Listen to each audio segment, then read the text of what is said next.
दो बच्चों को पुराने कपड़े पहनाकर बाजार भेजा गया, एक को भीख मांगने के लिए और दूसरे को चीजें फरोख्त के लिए।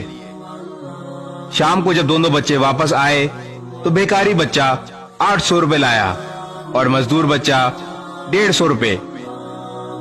दरअसल हम अनजाने में भीख की हौसला अफजाई करते हैं और मेहनत कश की हौसला शिकनी।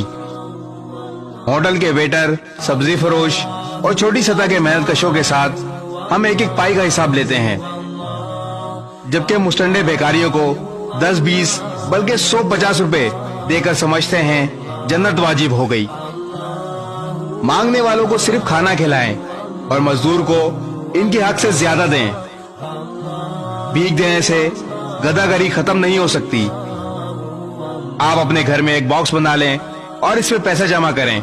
जब ज्यादा हो जाएं तो किसी भिखारी को छोटा सा कारोबार करवा दें। खैरात दें मगर मंसूबा बंदी और एहतियात के साथ। इस तरह दुनिया भी बदल सकती है और आखिरत भी। इस वीडियो को शेयर जरूर करें, हो सकता है आपके एक शेयर से ये बात किसी के दिल में उतर जाए।